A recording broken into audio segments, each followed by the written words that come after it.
When it come to real estate, we got what you need. It's the Royal Rundown with the Queen. Time to level up, trust you don't wanna miss. Giving you the game, advice and tips. Hey, let's do it. Rocking with Queen Pruitt. If it's real estate that you pursuing, I know you gon' like. We gotta get it hype. Stay tuned in, you might wanna subscribe. Hey. Okay, you found the perfect property and you're ready to make an offer. You sit down with your realtor and discuss the terms of the offer. The important parts of the offer, your sales price. So you sit down with your agent and you decide what sales price will you offer. To help decide on what you shall offer, take into consideration the condition of the property, the competitiveness of the market, the monthly payment you're comfortable with, and other factors. One, decide on the amount of earnest money that you're going to put in the offer. This is usually 1% of the sales price, but it can be whatever you like. This is just to show the seller that you are serious about buying the property. The earnest money is credited towards your closing costs.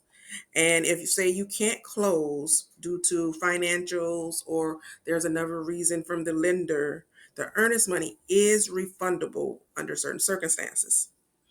Then there's your option fee.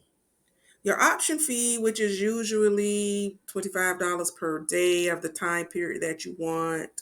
It could be from $200 to $500, you choose. This is paid, although it's made out to the title company, this is something that goes directly to the seller and is non-refundable. So the option fee is basically you're purchasing the right to terminate the transaction during this specific time period without penalty or reason.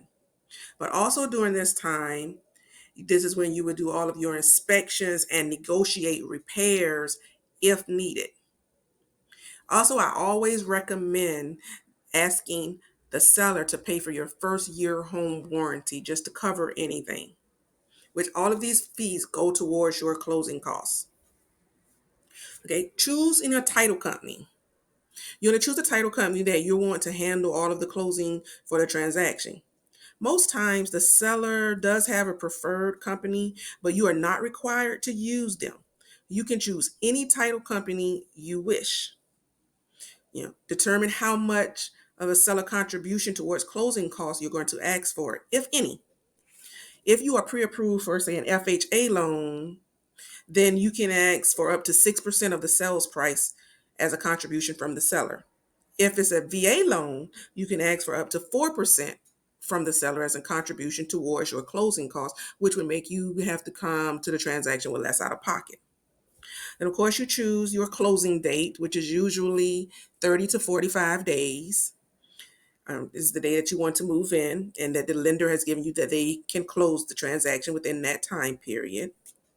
And then, based on your individual situation, your realtor would discuss with you and decide if there are any other addendums to the contract that are needed.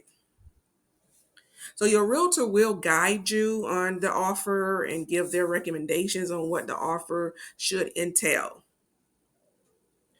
Now, I have listed the most important parts of the offer so that you can take time.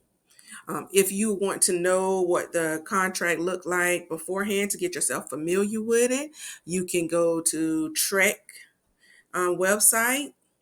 And, or you can just Google Texas Residential 1 to 4 contract, and you can see the examples of what that contract looks like. I will also be a link on the page, on the YouTube page. So this ends our topic for today. Tune in next week for the next topic, an episode in our home buyer series. Don't forget to click and subscribe and tell a friend. When it come to real estate, we got what you need. It's the Royal Rundown with the Queen.